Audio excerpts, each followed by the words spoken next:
think a round of applause to Joanne before we start. This time last week, this lady was at home with COVID and feeling extremely ropey. And like the true trooper she is, she's rocked up here today, so I think that deserves a round of applause.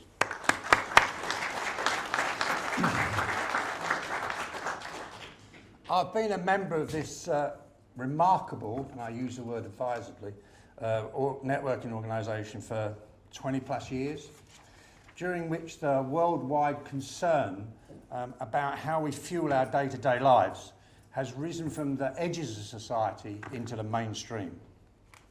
And during that same period, and driven by that growing concern, a great deal of innovation from the energy sector, frequently instigated by small firms in the private sector, like many of you, has been deployed in finding new ways of extracting from existing known reserves, both onshore and offshore, developing the use of natural phenomena such as wind, solar, geothermal, along with taking the nuclear industry from its disasters of the 1980s to the modern day ASMRs.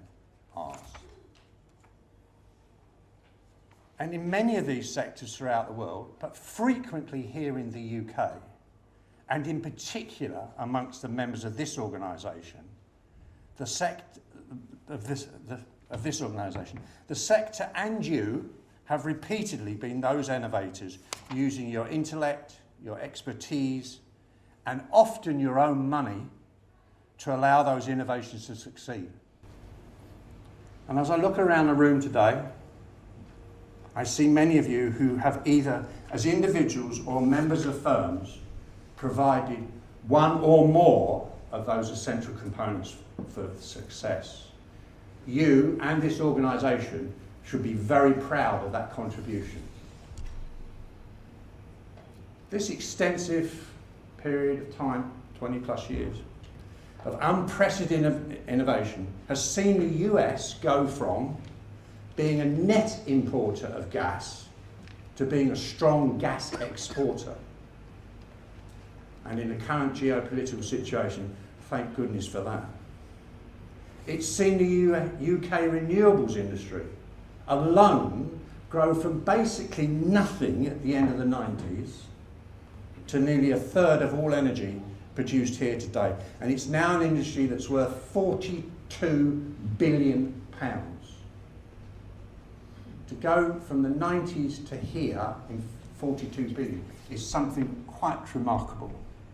And it employs approximately 250,000 UK-based folks, including, in some form or another, a lot of you.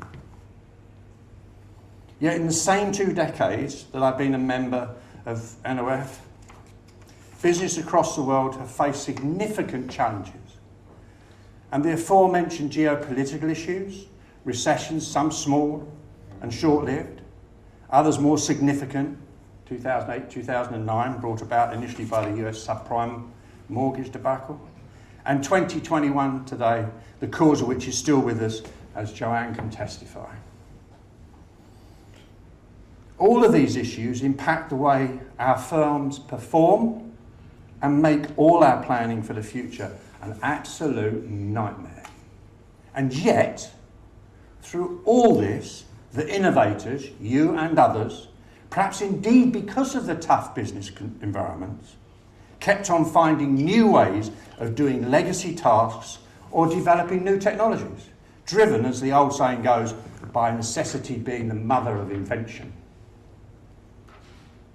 You probably know this, but it's predicted that the world's population will be close to 10 billion people by 2050. Many of those folks will have a lot more concern about how to put the food on the table than worry about the source of how they get the power to cook that food. Therefore, the need for all of us to keep driving further innovation towards balancing our future energy is not an indulgence for us all, but for the upcoming generations, it's one of those necessities. I've frequently stood before NOF networking events over the years, as Joanne alluded, as a representative of any number of energy producing states in the US. and extolled their virtues as places for members to expand their businesses into, or to bring their innovations to, and thus provide much needed input into the US energy supply chain. Thankfully, some of those members, some are here, did that and had success doing it. Joanne alluded to it a few minutes ago. The diversity of the US energy sector is widening, and particularly on the eastern seaboard. That innovative input is needed now in 2022 more than ever. So this morning, I asked that if you're contemplating moving into this rapidly growing market, or perhaps you're already there, as some of you are, but want to find help in expanding, then please consider bringing your intellect and that expertise of yours to Delaware. Because of its geographical position, its business-friendly environment, and excellent workforce, make it an ideal place to locate. And it's not a bad-looking place either. So DPP can help you to review potential sites, understand possible funding opportunities, of which there are a number, both in tax credits and incentives, and generally assist you in having a smooth landing into the US. We've taken on the headline sponsorship for this series of networking events. We'll be at all three to answer members' questions and to help introduce you to what I believe is currently one of the most competitive business environments available in the US. Plus, as I've said before, it's a very convenient location. It's a place where your innovative ideas could and should make a difference. So I wish you a great networking day, and thank you for listening again. Thank you.